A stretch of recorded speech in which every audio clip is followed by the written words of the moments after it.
Alright, today we got Ara Farmers. Now, I do like the typical isekai stories with an underdog main character where he struggles for his dear life in a fantasy world and slowly climbs the ladder through hard work and determination, but nothing can beat an anime with an overpowered main character done right.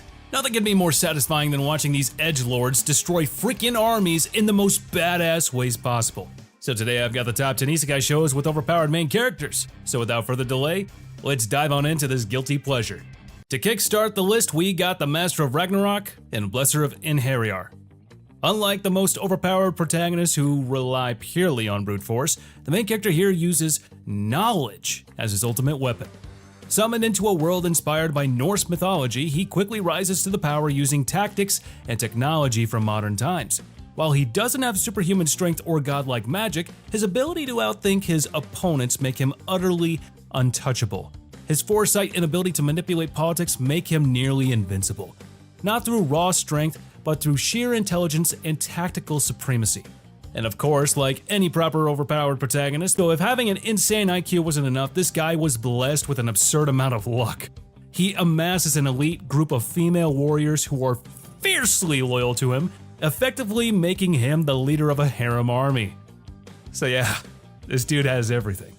Next up at number 9, we have My Isekai Life. I gained a second character class and became the strongest sage in the world. Alright, so in this anime, the main character gets reincarnated, befriends an army of slimes, and casually breaks every rule of magic while looking completely bored. And he is one of those edgy protagonists who can barely talk, but lets his overwhelming power do all the explaining instead. His slimes alone are so powerful that they can wipe out armies without him lifting a finger. But when he actually gets involved, his destructive spells are on a completely different level, combining raw strength with tactical awareness. This guy is unstoppable in every sense of the word. Whether annihilating foes from a distance or dismantling threats before they even know what hit them, the main character embodies the ultimate silent but deadly overpowered protagonist. Watching him is like watching a force of nature, inevitable, unstoppable, and effortlessly cool. So give it a try, you might actually enjoy it. Coming up at number 8, we have Someday Will I Be the Greatest Alchemist? Arnates crafts potions so powerful they break the economy and still wonders if he's good enough. And this one's basically straightforward, the title already spoils the outcome. The main character's abilities allows him to craft items, weapons, and potions so absurdly powerful that they defy logic. Need an elixir that restores someone from the brink of death? Check. Want a weapon capable of slaying a dragon in one strike? Easy. His creations are so overpowered that he makes the traditional warriors and mages feel like a frickin' third rate. And despite the world's challenges, the main character never truly struggles. He crafts his way out of every problem, making every major obstacle feel trivial. While other heroes train and fight for their victories, he casually whips up potions that solve issues before they're even begun. And while this anime may be filled with cliches, it's still enjoyable, so go and give this one a try. After that, at number 7, we've got The Red Ranger Becomes an Adventurer in Another World. Now, is it just me, or number of shows related to Power Rangers suddenly increasing in the last couple of years? At this point, this might even turn into a whole new genre. You know what? I don't think I'm complaining. So here, just as the name suggests, the Red Ranger is isekai'd and ends up going through the most cliched fantasy tropes. But there is a singular issue. It's that the main character is freaking broken. The insane combination of trained combat skills, the ridiculous agility, and the plot-driven power-ups basically makes him a calamity of nature. Even before getting reincarnated, the protagonist was already a trained fighter. But after arriving in a fantasy world, he doesn't just keep his skills, he enhances them to a ridiculous degree. Every enemy he faces is essentially a tutorial boss, while he operates at final battle levels of strength. And despite not belonging to a team anymore, he still fights with the confidence of a squad leader. His sense of justice is just unshakable, and his moves are so exaggeratedly powerful that they defy normal fantasy battle expectations. If Saitama from One Punch Man embodied the ultimate satire of shonen battle strength, the main character here is a full parody of isekai power fantasy tropes. So give it a try, it's actually pretty decent. And up next at number 6, we have How Not to Summon a Demon Lord. So this is basically the dream of every RPG player ever, except the ones who play Genshin. They're just gooners. And here we have a socially awkward gamer that somehow ends up as a demon lord. Then he accidentally enslaves 2 girls and proceeds to humiliate the entire world with cheat tier magic, and to call this main character strong, well, that just isn't enough. This guy is basically a walking glitch. Forget all that leveling up crap, he spawns with maxed out stats, absurd spell casting abilities, and the kind of power up that makes every encounter feel like an endgame boss fight for the other guy. The way he effortlessly demolishes opponents is just absurd, and if all that wasn't enough, this dude is just also broken physically. And despite being an awkward shut-in back in his original world, this in-game person as a demon lord ensures that everyone around him either fears or adores him. Even the strongest warriors and magic users in his new world can't so much as scratch him.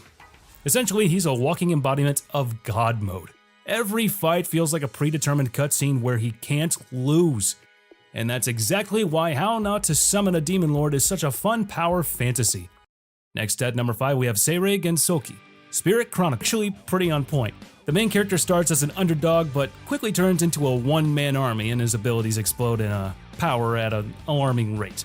This guy goes from effortlessly cutting down enemies to wielding insane magical abilities. His growth curve is so steep it feels like the author forgot about the concept of limits. By the time he reaches his peak, his sheer strength leaves enemies wondering if they were even supposed to fight him in the first place. At first he struggles as an orphan, but once he unlocks his latent abilities, he becomes an absolute monster in battle. His speed is unparalleled, making him nearly untouchable in combat, while his magic is so advanced that even high-tier mages can't comprehend his techniques. So by the time he fully embraces his true heritage, he takes down legendary beasts and elite warriors like they're nothing. His sheer dominance in combat makes any supposed threat feel like a minor inconvenience. So want to watch a fun power fantasy? This is the one. Then at number 4, we have the world's finest assassin gets reincarnated in another world as an aristocrat. Now tell me, what's the point of having trailers and recaps when the frickin' title spoils the entire premise? So here a legendary hitman dies. Go figure.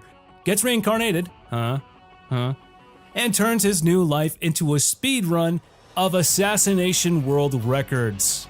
Well, that one wasn't really in the title. And this dude is a man designed to be the ultimate executioner. Reborn in a world where assassination is more of an art than a profession, he doesn't just overpower his enemies, he systematically dismantles them with almost the same level of precision as characters like Light Yagami and Shikamaru. Unlike many overpowered protagonists who rely on brute force, the main character combines strategy, magic, and an intellect that makes his approach terrifyingly efficient, making him one of the deadliest reincarnated assassins in anime. So give this show a try, you might really enjoy it. Then at the third spot of today's list we have Sunny Boy. Now this isn't the first time I'm talking about this anime, but you guys simply decide to skip over this anime and then go off to watch the latest season of Rent-a-Girlfriend. Shame on you. Talking about Rent-a-Girlfriend, another manga by the same author is being adapted and it's even worse. It's even worse. But we'll talk about that one another day. So in this show, a bunch of high schoolers float through endless dimensions, gain godlike powers, and spend most of their time being existentially confused. And the main character here doesn't wield a sword, cast spells, or engage in epic battles, yet he might be one of the most overpowered characters in anime history. Unlike your typical isekai protagonist, he doesn't enter a world of magic and monsters. His entire class gets thrown into a surreal, reality-warping dimension where each student gains unique abilities. But while others struggle to grasp this newfound powers, Nagara's ability is on a whole different level. He can manipulate reality itself. Much like Haruhi Suzumiya from The Melancholy of Haruhi Suzumiya, he bends existence to his own will, often without even realizing it. This makes him an unknowable force, capable of fundamentally reshaping the universe around him. If Sunny Boy were a battle anime, Nagara would be the equivalent of Xeno from Dragon Ball Super, an omnipotent being who can erase existence at a whim. But disclaimer, Sunny Boy isn't your standard power fantasy, but the main character is, without a doubt, one of the most broken protagonists in anime. Then here up at the second spot we have Drifters. So this is an anime where famous historical warriors get isekai'd, start a chaotic free-for-all, and prove that war crimes make great entertainment. And if that sounds absurd, wait for the main character, because this guy doesn't just win fights, he turns battlefields into bloodbaths. As a historical warrior thrown into a world of fantasy, he basically embodies the raw, unfiltered combat skill of Guts from Berserk. At first glance, he seems like nothing more than a skilled samurai, but his ability to adapt, strategize, and inspire his allies makes him an unstoppable force. Unlike the usual overpowered heroes who win with magic, this guy wins with sheer, overwhelming willpower. If strength were measured in pure unrelenting determination, he'd be in the same tier as Escanor from Seven Deadly Sins. But the funny thing is that the main character isn't alone in his overpowered nature. He's surrounded by other historical figures, each just as broken in their own way. But even among legends, he stands out. He thrives in chaos, fights with a ruthless efficiency that borders on madness, and refuses to back down even when outnumbered. Such a damn good show. Definitely worth giving it a try. But of course, we obviously have at the top spot, the Eminence in Shadow. A delusional edgelord accidentally creates a world-dominating secret organization filled with waifus, and after that, the dude thinks he's just playing pretend. And before I start talking about the main character, I need to talk about something. So to all the folks on the internet who keep arguing that this show is on par with stories like Re:Zero, Omniscience Reader, and Mushoku Tensei, you're pushing it a bit too far. I mean, don't get me wrong, this show is good, but in comparison to those, it doesn't even come close. I have to say this because the amount of people I have seen putting Eminence in Shadow on the same level as the other shows is just, it's outrageous. If you'd like to hear more of these thoughts, I'll put that in another video, but it just has to be said. Alright, with all that out of the way, let's actually talk about the main character. This dude isn't just overpowered, he's overpowered in the most ridiculous ways possible. Unlike most overpowered protagonists who are fully aware of their godlike abilities, this guy operates under the delusion that he's just playing a character. He thinks he's crafting an elaborate act of being a shadow ruler, quote unquote, completely unaware that his sheer strength is bending the world to his whims. So, want an anime with an overpowered main character and a decent story? Well, that's the one for you. Alright, that's the list for today, guys. If you were able to make it this far, please be sure to comment down below on which anime you think should have been on this list. Also, don't forget to press on that bell icon and set us all to be notified about all our latest new videos. And don't forget to subscribe to the channel. And as for now, I'll catch you later. See you in the next one.